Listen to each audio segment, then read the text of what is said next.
So இதுக்கப்புறம் ராஜஸ்தான் ராயலோட வாய்ப்பு வந்து மற்ற டீம் வந்து ஜெயிக்கிறதும் தோக்கிறதும் சார்ந்து தான் அவங்க பிளே ஆஃபுக்கு போறாங்களா இல்லையா அப்படின்றது தெரியும். ஸோ அதெல்லாம் பத்தி சாம்சன் என்ன சொன்னாரு அப்படின்றத எல்லாமே நம்ம இந்த வீடியோவில் பார்க்கலாம். ஸோ இந்த மேட்ச்ல உங்களுக்கு அந்த பிளே ஆஃப் போகணும் அப்படின்ற ஒரு ப்ரெஷர் இருந்தது. ரன் ரேட்டு இந்த 18.3 இந்த மாதிரி ஓவர்ல முடிக்கணும் அப்படின்ற மாதிரி ப்ரெஷர்லாம் இருந்தது. அதெல்லாம் உங்க மைண்ட்ல இருந்ததா அப்படின்ற கேள்விக்கு ஸோ இதுதான் எங்களோட கடைசி கேம். இந்த கடைசி கேம்ல நாங்க என்ன பண்றோம்ன்றது கிளியரா பண்ணணும். ஸோ அந்த வகையில பாத்தீங்கன்னா எங்க பேட்டர்ஸ் நல்லா இன்டென்ட் காமிச்சாங்க. குறிப்பா வந்து எட்மயர் வந்து ஸோ அந்த கடைசியா ஆடுறத விதத்தை பாத்தீங்கன்னா ஒரு 18.5 ஓவர்லேயே முடிச்சிருவாரு அப்படின்ற எங்களுக்கு நம்பிக்கை இருந்தது.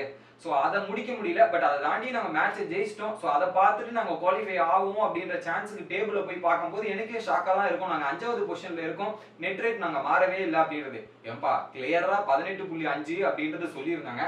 நீங்கள் 19.3க்கு முடிச்சிருக்கீங்க. ஸோ அந்த 4 பால் டிஃபரன்ஸில் அந்த 4 பாயிண்ட் டிஃபரன்ஸில் இருக்கத்தானப்பா செய்யும். இதில் என்ன ஷாக்கிங் அப்படின்ற மாதிரி தாங்க எனக்கு தோணுச்சு அப்படின்ற மாதிரி இருந்தது.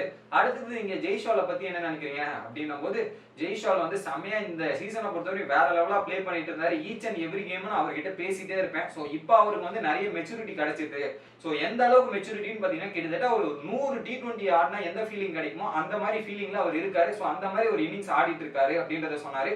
குறிப்பா வந்து ஜெய்ஷால் வந்து இந்த சீசன்லயே வந்து 600 ரன் அடிச்சிருக்காரு. அதுவும் பாத்தீங்கன்னா எமர்ஜிங் பிளேயர்ல வந்து 600 ரன் அடிச்ச முதல் பிளேயரா வந்து ஜெய்ஷ்வால் தாங்க இருக்காரு. அந்த மாதிரி ஒரு சாதனை, அந்த மாதிரி ஒரு இன்னிங்ஸ் வந்து இந்த ஐபிஎல் ஃபுல்லாவே பண்ணிட்டு இருந்தாருன்றது கிளியர். அடுத்து ட்ரெண்ட் போல்ட்டுக்கு ஃபர்ஸ்ட் ஓவர் கொடுக்கறது என்ன, அவர் விக்கெட் எடுப்பாரு உங்களுக்கு தெரிஞ்சு கொடுப்பீங்களா?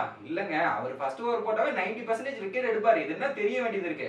எப்பவுமே அவருக்கு தெரியும் அவர்கிட்ட ஓவர் குத்துமா விக்கெட் கன்ஃபார்ம் முதல் over. Most of the times வந்து விக்கெட் வரும்ன்றது எங்களுக்கு தெரிஞ்சுதான் நாங்க அவருக்கு கொடுப்போம்.